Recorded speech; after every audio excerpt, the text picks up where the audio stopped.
It reminded me of the bulletproof George Washington, our first president. The perpetually beleaguered Republican Speaker of the House, MAGA Mike Johnson, just went on Fox News and said what is perhaps the dumbest thing of his political career, and we have to talk about it. But before we do, if you end up liking this video and you want to support the channel, please be sure to hit the like, subscribe, and alert bells before you go. All right, friends, we have several clips to talk about in this video, but the preliminary event, the inciting event of this video, is the fact that in the aftermath of the failed second assassination attempt on Donald Trump, Mike Johnson, the most powerful elected Republican in the United States government, a man who, despite that pedigree and power, is a mere cultist of Donald Trump. He is a Christo-fascist, religious bigot who wants to impose a religiously conservative agenda on the United States, which is defined in part by a separation of church and state in which believers of other faiths or non-believers altogether can be free to conduct themselves accordingly. Well, after that failed second assassination attempt on Trump, Mike Johnson appears on Fox and Friends, and he says something really stupid and strange, which is that he compares Donald Trump to our nation's first president, President Washington. He felt like God was with him during that. Was he mentioning anything like that? I mean, this is the second time someone has tried to take his life. That has to be pretty jarring. It is. It's a remarkable thing, and Kelly and I spoke with him at great length about that because it is something that no one can deny. God has spared his life twice now, and I told him that it reminded me of the bulletproof George Washington, our first president, who evaded being shot when he was an Army colonel, the famous incident in the French and Indian War, where they all took shots at him and bullet holes went through his jacket and it didn't take him down. That event took place, ironically, less than 50 miles from where President Trump was shot on the stage at Butler, Pennsylvania. These things aren't accidents. It's not luck. I believe it's providence, and we talked about that. It's a remarkable thing. It would move any man's heart. I think it's moved the president's, and it's just something he's processing right now. They said this after the first assassination attempt on Donald Trump. Oh, it's moved his heart. He's a changed man. And then he proceeded to horrify the country when he appeared at the Republican National Convention, was given every damn opportunity to basically redeem himself in the eyes of the American media at the bare minimum. I mean, my God, it wasn't just right-wing media. It was also so-called mainstream media, liberal media, that was basically like, hey, listen, if Trump goes on stage and just acts normal from start to finish for just one single speech, all is forgiven as far as the American media is concerned, including CNN, the New York Times, and others as well.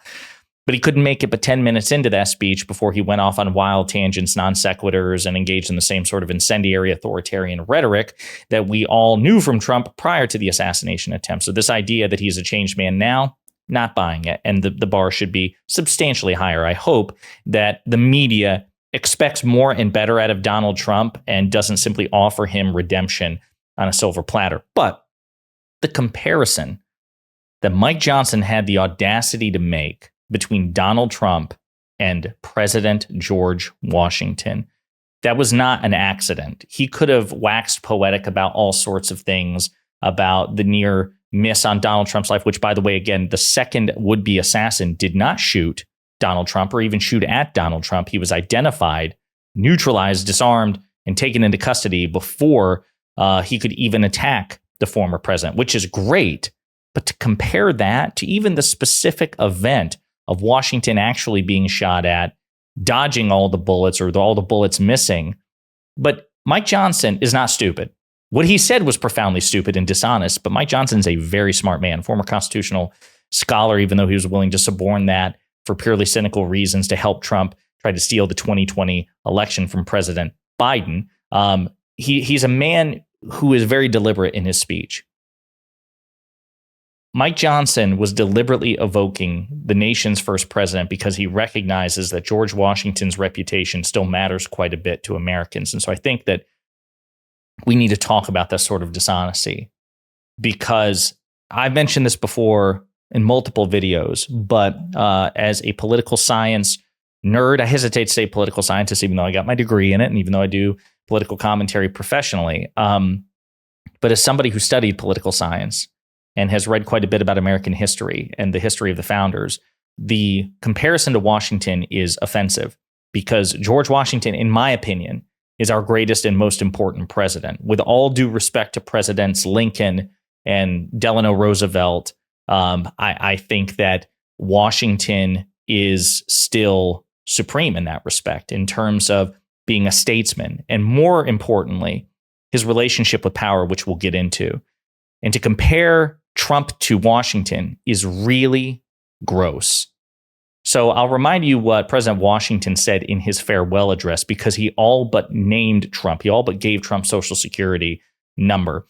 All obstructions to the execution of the laws, all combinations and associations under whatever plausible character, with the real design to direct, control, counteract, or awe the regular deliberation and action of the constituted authorities, are destructive of this fundamental principle and a fatal tendency. This is the key part.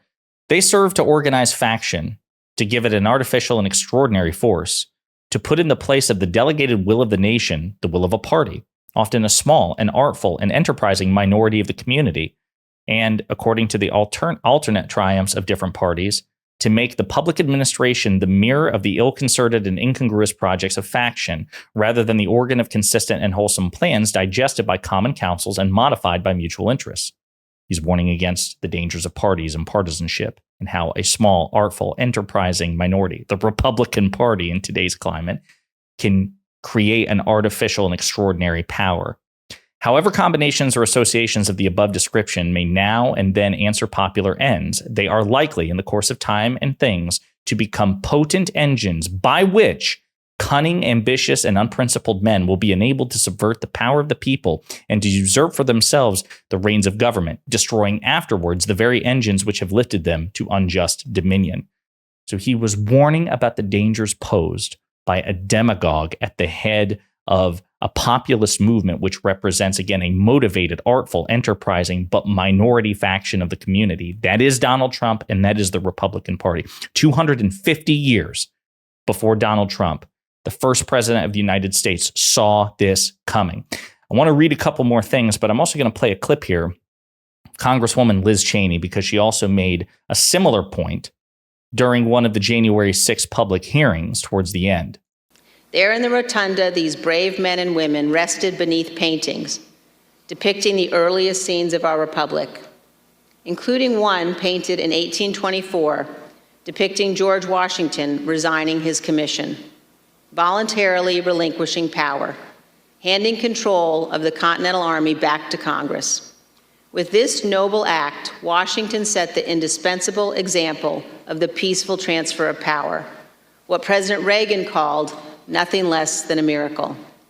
The sacred obligation to defend this peaceful transfer of power has been honored by every American president, except one.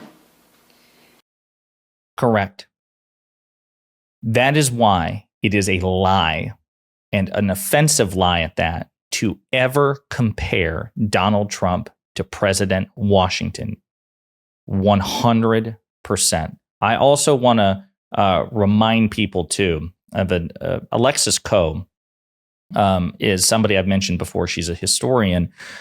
She wrote a really good book about President Washington called You Never Forget Your First. You should definitely read it if you haven't. And she also made, I think, a pretty compelling point about comparisons between Trump and Washington. She was interviewed. You wrote a book about the first American president, George Washington. You never forget your first. What is one thing about him that, in your view, really set the standard for the American presidency? Coe says, Washington had the healthiest relationship with power of any of our presidents. He had the ability to be satisfied. He gave up power twice in a world that had only known monarchs and despots, and he could be trusted as a result. This was a tradition that was honored for nearly 250 years until Donald Trump. That restraint was imperative not only to the peaceful transfer of power, it's essential to the way we all live into a functioning democracy, and it sets up our government to be stable and become, quite quickly, a superpower. The way George Washington understood power and understood the relationship between power and stability was impressive and important, which is not to say that this was a man who was selfless, who didn't want to prove something, but once he did, he was good. So she's right. You have Mike Johnson on Fox News waxing poetic, trying to compare